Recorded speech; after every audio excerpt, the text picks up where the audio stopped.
ಕಳೆದ 6 ವರ್ಷಗಳಲ್ಲಿ ನಾವು ಈ ಟ್ಯಾಬ್ಲೆಟ್ನ ನುಂಗಿರೋಷ್ಟು ಬೇರೆ ಯಾವ ಟ್ಯಾಬ್ಲೆಟ್ನು ನುಂಗಿರಕ್ ಸಾಧ್ಯನೇ ಇಲ್ಲ. ಇಂಡಿಯನ್ ಮೆಡಿಕಲ್ ಜರ್ನಲ್ ಏಮ್ಸ್ ಪ್ರಕಾರ ನಾವು ಆಲ್ಮೋಸ್ಟ್ 650 ಕೋಟಿಯಷ್ಟು ಟ್ಯಾಬ್ಲೆಟ್ನ ನುಂಗಿದೀವಿ. ಅಂದ್ರೆ ಒಬ್ಬ ಮನುಷ್ಯ 25 ಟ್ಯಾಬ್ಲೆಟ್ ನುಂಗಿರೋ ತರ.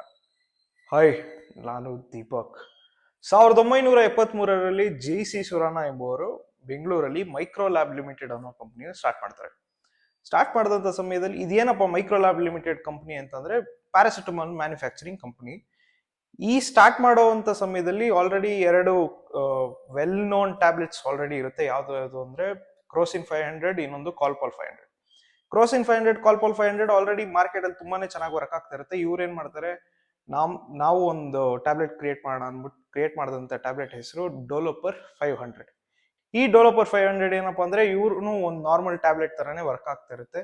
ಆದ್ರೆ ಈ ಡೋಲೋಪರ್ 500, ಕ್ರೋಸಿನ್ 500, ಕಾಲ್ಪಾಲ್ 500 ಏನಿದೆ, ಇದು ಯಾರು ವೆಯ್ಟ್ ಕಮ್ಮಿ ಇರ್ತಾರೆ, ಯಾರು ಏಜ್ ಅಲ್ಲಿ ಕಮ್ಮಿ ಇರ್ತಾರೋ ಅವ್ರಿಗೆ ತುಂಬಾ ಚೆನ್ನಾಗಿ ವರ್ಕ್ ಆಗ್ತಾ ಇರುತ್ತೆ. ಯಾರು ತುಂಬಾ ದಪ್ಪಕ್ಕಿರ್ತಾರೆ, ಇಲ್ಲಾಂದ್ರೆ ಯಾರಿಗೆ ವಯಸ್ಸು ಜಾಸ್ತಿ ಇರುತ್ತೋ ಅವ್ರಿಗೆ ವರ್ಕೇ ಆಗ್ತಾರಲ್ಲ ಇದು. ಸೊ ಇದನ್ನ ನೋಡಿದಂತ ಮೈಕ್ರೋ ಲ್ಯಾಬ್ ಲಿಮಿಟೆಡ್ ಕಂಪ್ನಿ ಏನ್ ಮಾಡುತ್ತೆ, ಒಂದು 150 ಮಿಲಿಗ್ರಾಮ್ಸ್ ಅಷ್ಟು ಪ್ಯಾರಾಸಿಟಮಾಲ್ ನ ಜಾಸ್ತಿ ಮಾಡ್ಬಿಟ್ಟು 1993ರಲ್ಲಿ ಒಂದು ಟ್ಯಾಬ್ಲೆಟ್ ನ ಮ್ಯಾನುಫ್ಯಾಕ್ಚರ್ ಮಾಡ್ತಾರೆ. ಆ ಒಂದು ಟ್ಯಾಬ್ಲೆಟ್ ಹೆಸರು ಬಂದು ಡೋಲೋ 650. ಈ ಡೋಲೋ 650 ಮಾತ್ರ ಮ್ಯಾನುಫ್ಯಾಕ್ಚರ್ ಆಗ್ತಾ ಇದ್ದಿದ್ದು ಬೆಂಗಳೂರಲ್ಲೇ. ಲೇಟರ್ ಆನ್ ಸ್ಟೇಜಸ್ ಅಲ್ಲಿ ರಾ ಕೆಮಿಕಲ್ಸ್ ಮಾತ್ರ ಇಲ್ಲ ಬೆಂಗಳೂರಲ್ಲಿ ಅಸೆಂಬಲ್ ಆಗೋದು, ನೆಕ್ಸ್ಟ್ ಬಂದು ಹೊಸೂರ್ಗೆ ಹೋಗೋದು ಒಂದು ಟ್ಯಾಬ್ಲೆಟ್ ಆಗೋದಕ್ಕೆ, ಅದಾದ್ಮೇಲೆ ನೆಕ್ಸ್ಟ್ ಗೋವಾಗೆ ಹೋಗೋದು ಒಂದು ಸ್ಟ್ರಿಪ್ ಆಗೋದಕ್ಕೆ, ಅದಾದ್ಮೇಲೆ ನೆಕ್ಸ್ಟ್ ವೇರ್ ಹೌಸ್ಗಳಿಗೆ ಹೋಗೋದು, ಅದಾದ್ಮೇಲೆ ಡಿಸ್ಟ್ರಿಬ್ಯೂಷನ್, ಆಮೇಲೆ ಮೆಡಿಕಲ್ ಶಾಪ್, ಅದಾದ್ಮೇಲೆ ನಮ್ಮ ಮನೆಗೆ ಬರೋದು. ನೀವು ನಿಮ್ಮ ಡೋಲೋ 650 ಮಾತ್ರ ಸ್ಟ್ರಿಪ್ ನ ಹಿಂದೆ ತಿರುಗಿಸ್ ನೋಡಿದ್ರೆ ಮ್ಯಾನುಫ್ಯಾಕ್ಚರ್ಡ್ ಇನ್ ಸಿಕ್ಕಿಂ ಅಂತ ಇರುತ್ತೆ. ಯಾಕೆ ಮ್ಯಾನುಫ್ಯಾಕ್ಚರ್ಡ್ ಇನ್ ಸಿಕ್ಕಿಂ ಅಂತ ಹೇಳ್ತೀರಿ? 2007 ಅಲ್ಲಿ ಗೌರ್ಮೆಂಟ್ ಒಂದು ಪಾಲಿಸಿ ತಗೊಬರುತ್ತೆ. ಏನಪ್ಪಾ ಅಂದ್ರೆ NEIIPP, north East industrial investment promotion policy. ಏನಪ್ಪಾ ಅಂದ್ರೆ ಇದು ಯಾವ ಇಂಡಸ್ಟ್ರೀಸ್ ಬಂದ್ಬಿಟ್ಟು ನಾರ್ತ್ ಈಸ್ಟ್ ಅಲ್ಲಿ ಇಲ್ಲಾಂದ್ರೆ ಸಿಕ್ಕಿಂ ಅಲ್ಲಿ ಫಸ್ಟ್ ಅವರ ಇಂಡಸ್ಟ್ರೀಸ್ ನ ಪ್ಲಾಂಟ್ ಮಾಡ್ಕೊಂತಾರೋ ಅವರಿಗೆ 5 ವರ್ಷ ಟ್ಯಾಕ್ಸ್ ಹಾಲಿಡೇ. ಅಂದ್ರೆ ನಿಮ್ಗೊಂದು 100 crores ಪ್ರಾಫಿಟ್ ಮಾಡ್ಕೊಂತೀರಾ ಅಂದ್ರೆ ಆ 100 crores ಅಲ್ಲಿ 0 ಟ್ಯಾಕ್ಸ್ ಕಟ್ಬೇಕಾಗಿರುತ್ತೆ ನೀವು. ಆಮೇಲೆ ನೆಕ್ಸ್ಟ್ ಇನ್ನೊಂದು 5 ವರ್ಷಕ್ಕೆ ಹಾಫ್ ಟ್ಯಾಕ್ಸ್ ಕಟ್ಬೇಕು. ಅಂದ್ರೆ 30% ಟ್ಯಾಕ್ಸ್ ಇದ್ರೆ 15% ಟ್ಯಾಕ್ಸ್ ಕಟ್ಬೇಕು ಅನ್ನೋ ತರ. ಸೊ ಈ ಒಂದು ಕಂಪನಿ ಏನ್ ಮಾಡುತ್ತೆ, 2012 ಅಲ್ಲಿ ಇವರ ಒಂದು ಮ್ಯಾನುಫ್ಯಾಕ್ಚರಿಂಗ್ ಯೂನಿಟ್, ಮ್ಯಾನುಫ್ಯಾಕ್ಚರಿಂಗ್ ಪ್ಲಾಂಟ್ಸ್ ನೆಲ್ಲ ಹೋಗ್ಬಿಟ್ಟು ಅಲ್ಲಿ ಸಿಕ್ಕಿಂ ಅಲ್ಲಿ ಪ್ಲಾಂಟ್ ಮಾಡ್ತಾರೆ 2012 ಅಲ್ಲಿ. ಸೊ ಅವಾಗಿಂದ 10 ವರ್ಷ ಅಂತ ತಗೊಂಡ್ರೆ 2022 ವರೆಗೂ, ಈ 12 ಇಂದ 22 ವರೆಗೂ ಮಧ್ಯದಲ್ಲಿ 2020 ಕೂಡ ಬರುತ್ತೆ. ನಿಮ್ಗೆ ಗೊತ್ತೇ ಇದೆ 2020 ಆಕ್ಚುಲಿ ಡೋಲೋ 650 ಮಾತ್ರ ಬೂಮ್ ಆಗಿದ್ದು. ಅಲ್ಲಿವರೆಗೂ ಡೋಲೋ 650 ಮಾತ್ರ ಒಂದ್ ರೇಂಜ್ ಎಲ್ರಿಗೂ ಗೊತ್ತಿತ್ತು, ಬಟ್ ಅಷ್ಟೊಂದ್ ಜನಕ್ಕೆ ಗೊತ್ತಿರ್ಲಿಲ್ಲ. ಬಟ್ ಯಾಕೆ ಇಷ್ಟೊಂದು ಫೇಮಸ್ ಆಯ್ತು? ಬಿಫೋರ್ ಕೋವಿಡ್, ಆಫ್ಟರ್ ಕೋವಿಡ್ ಕಾಸ್ಟ್ಗಳು ಹೇಳ್ತಾ ಬರ್ತೀನಿ ನಾನು. ಬಿಫೋರ್ ಕೋವಿಡ್ ಈ ಒಂದು ಡೋಲೋ 650 ಮಾತ್ರೆಯ ಸ್ಟ್ರಿಪ್ ಬಂದು 24 ರೂಪಾಯಿ ಇರುತ್ತೆ.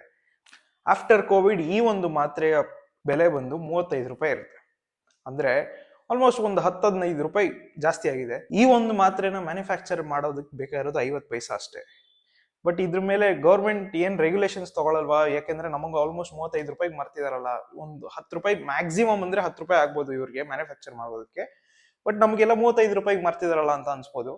ಈ ಒಂದು ಮಾತ್ರೆಗಳಲ್ಲಿ 2 ತರ ಮಾತ್ರೆ ಇರುತ್ತೆ. ಒಂದು ಸ್ಕೆಡ್ಯೂಲ್ ಡ್ರಗ್, ಇನ್ನೊಂದು ನಾನ್ ಸ್ಕೆಡ್ಯೂಲ್ ಡ್ರಗ್. ಸ್ಕೆಡ್ಯೂಲ್ ಡ್ರಗ್ ಏನಪ್ಪಾ ಅಂದ್ರೆ ಗೌರ್ಮೆಂಟ್ ಆ ಮಾತ್ರೆಯ ಕಾಸ್ಟ್ ಏನಿರುತ್ತೆ, ಬೆಲೆಗಳೇನಿರುತ್ತೆ ಅದನ್ನ ಕಂಟ್ರೋಲ್ ಮಾಡ್ತಾ ಇರುತ್ತೆ. ವೇರಸ್ ನಾನ್ ಸ್ಕೆಡ್ಯೂಲ್ ಡ್ರಗ್ ಅಲ್ಲಿ ನೀವಿಟ್ಟಿದ್ದೆ ಕಾಸ್ಟ್ ಅನ್ನೋ ತರ ಆಗುತ್ತೆ. ಈ ಒಂದು ಮಾತ್ರೆ ಕೂಡ ನಾನ್ ಸ್ಕೆಡ್ಯೂಲ್ ಡ್ರಗ್ ಅಲ್ಲಿ ಬರುತ್ತೆ.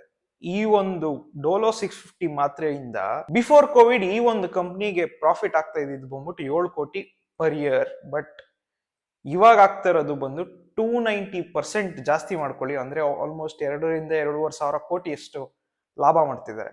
ಈ ಒಂದು ಕಂಪನಿ 2023 ಅಲ್ಲಿ ಒಂದು ಸ್ಕ್ಯಾಮ್ ಅಲ್ಲಿ ಸಿಗಾಕೊತಾರೆ. ಏನಪ್ಪ ಸ್ಕ್ಯಾಮ್ ಅಂದ್ರೆ ಆಲ್ಮೋಸ್ಟ್ 300 ಕೋಟಿ ಇನ್ಕಮ್ ಟ್ಯಾಕ್ಸ್ ಕಟ್ಬೇಕಾಗಿರುತ್ತೆ. ಅವ್ರು ಕಟ್ದಿರ ಹೋದಂತ ಸಮಯದಲ್ಲಿ ರೈಡ್ ಆಗುತ್ತೆ. ರೈಡ್ ಆಗಿ ಆ ಒಂದು ರಿಪೋರ್ಟ್ಸ್ ಏನಿರುತ್ತೆ ಅದನ್ನ ಸುಪ್ರೀಂ ಕೋರ್ಟ್ ಸಬ್ಮಿಟ್ ಮಾಡಿದಂತ ಸಮಯದಲ್ಲಿ ಶಾಕಿಂಗ್ ನ್ಯೂಸ್ ಏನಪ್ಪಾ ಅಂತಂದ್ರೆ ಈ ಕಂಪನಿ 1000 ಕೋಟಿ ಖರ್ಚು ಮಾಡಿ ಡಾಕ್ಟರ್ಸ್ಗೆ ಫ್ರೀ ಬೀಸ್ ಕೊಟ್ಟಿದೆ, ಮತ್ತೆ ಇನ್ಸೆಂಟಿವ್ಸ್ ಕೊಟ್ಟಿದೆ, ಟ್ರಾವೆಲ್ ಎಕ್ಸ್ಪೆನ್ಸಸ್ ಕೊಟ್ಟು ಅವರ ಒಂದು ಡೋಲೋ 650 ಮಾತ್ರೆನ ಪ್ರಮೋಟ್ ಮಾಡಿ ಅಂತ ಹೇಳಿದ್ದಾರೆ.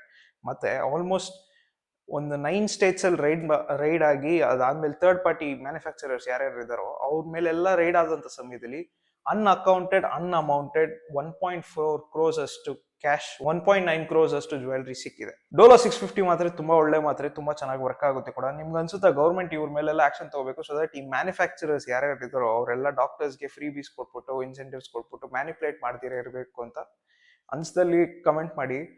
ಈ ಒಂದು ಮಾತ್ರೆನ ಎಷ್ಟೋ ಜನ ಜೆಮ್ಸ್ ತರ ತಿನ್ನೋದನ್ನು ನೋಡಿದಿರಿ. ಆದಷ್ಟು ಡಾಕ್ಟರ್ ಪ್ರಿಸ್ಕ್ರೈಬ್ ಮಾಡಿದ್ರೆ ಮಾತ್ರ ತಗೊಳ್ಳಿ, ಯಾಕೆಂದ್ರೆ ದಿನಕ್ಕೆ ಮನುಷ್ಯ 4000 mg ಅಷ್ಟು ಪ್ಯಾರಾಸಿಟಮಾಲ್ ನ ಮಾತ್ರ ತಗೋಬೇಕು. ಅದಕ್ಕಿಂತ ಜಾಸ್ತಿ ತಗೊಂಡಲ್ಲಿ ಲಿವರ್ ಪ್ರಾಬ್ಲಮ್ ಇಲ್ಲಾಂದ್ರೆ ಸ್ಕಿನ್ ಡಿಸೀಸಸ್ ಬರುವಂತ ಚಾನ್ಸಸ್ ತುಂಬಾನೇ ಜಾಸ್ತಿ ಇರುತ್ತೆ. ಆದಷ್ಟು ಈ ಮಾತ್ರೆನ ಡಾಕ್ಟರ್ ಪ್ರಿಸ್ಕ್ರೈಬ್ ಮಾಡಿದ್ರೆ ಮಾತ್ರ ತಗೊಳ್ಳಿ ಅಂತ ಹೇಳ್ತಾ, ಈ ವಿಡಿಯೋ ಇಷ್ಟ ಆಗಿದೆ ಲೈಕ್, ಶೇರ್, ಸಬ್ಸ್ಕ್ರೈಬ್. ನಿಮ್ಮ ಕಮೆಂಟ್ ನನಗೆ ಪ್ರೋತ್ಸಾಹ.